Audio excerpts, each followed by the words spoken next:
শীতকাল মানেই পিঠা খাওয়ার সময়। পিঠা খাওয়ার ধুম পড়ে যায়, নানান ধরনের পিঠা। আর সেখানে যদি হয় চিতই পিঠা, তাহলে তো কোনো কথাই নাই। পিঠাটা ভাঙে দেখাচ্ছি কত নরম হয়েছে। যখন ভাঙার সময় বোঝা যায় পিঠা কত নরম।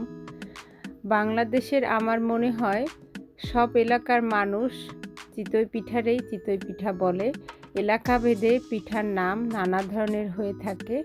আসসালামু আলাইকুম, welcome back to my channel Claudia Noor. আমি মুসলিমা রহমান আছি আপনাদের সাথে। আজকে তৈরি করে দেখাবো নরম, একেবারে নরম তুলতুলে, যেন মুখে দিলেই গলে যাবে, ঠিক এরকম চিতই পিঠা। আমি 3 কাপ বাসমতি চাল নিছি। এটারে আমি পানি দিয়ে সারা রাত্রের জন্য ভিজায় রাখবো, যাতে চালটা খুব ভালোভাবে ভিজে নরম হয়ে যায়। আমি ব্লেন্ডার করে আজকে চিতই পিঠা বানাবো। শুকনো চালের গুঁড়ো দিয়েও চিতই পিঠা করি। আজকে দেখাবো কিভাবে ব্লেন্ডার করে চিতই পিঠা বানাই এবং সেই পিঠা কত নরম হয় এবং কত সুন্দর ফুলকো ফুলকো চিতই পিঠা হয়। সারা রাত ভিজায় রাখার পরে চালটা ব্লেন্ড করতেছি। চালটা ব্লেন্ড করার সময় ভিডিও করছি, কিন্তু ভিডিওটা হয়নি, সরি। এইভাবে চালটা আমি অল্প অল্প কুসুম গরম পানি দিয়ে ব্লেন্ড করে নিচ্ছি এবং যখন এটা করব সেই অবস্থায় এর ভিতরেও দিয়ে দেব লবণ।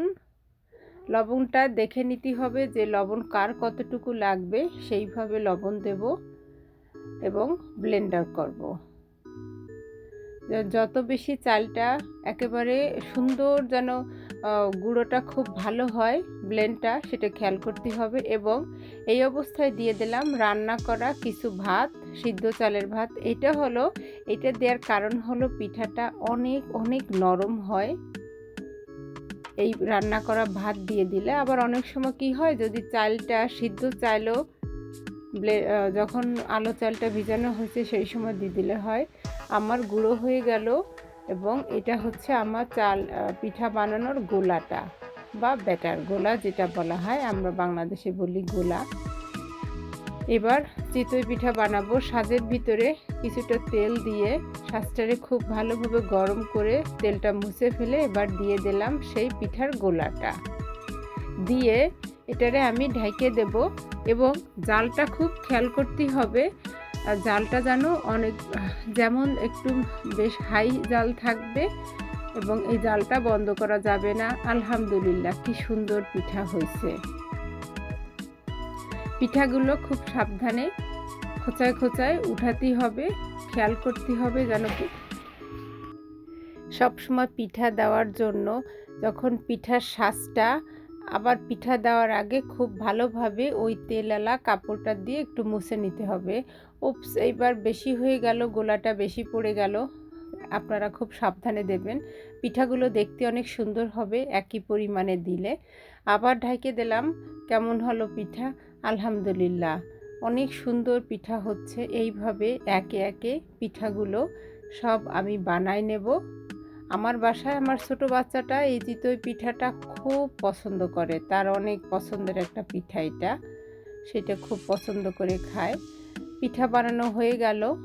কেমন সুন্দর হলো পিঠাগুলো, পিছনটা একদম কিন্তু পড়েনি, কি নরম তুলতুলে একেবারে।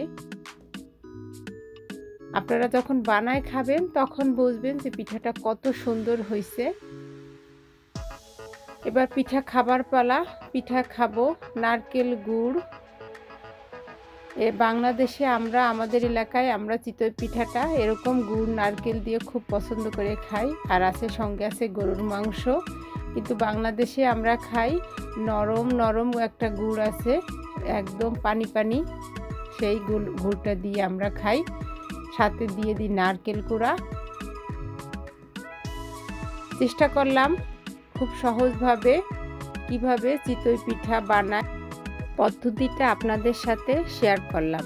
যদি ভিডিওটা ভালো লাগে তাহলে আমাকে সাবস্ক্রাইব করবেন, শেয়ার করবেন। আজকে এই পর্যন্ত। আল্লাহ হাফেজ, আসসালামু আলাইকুম।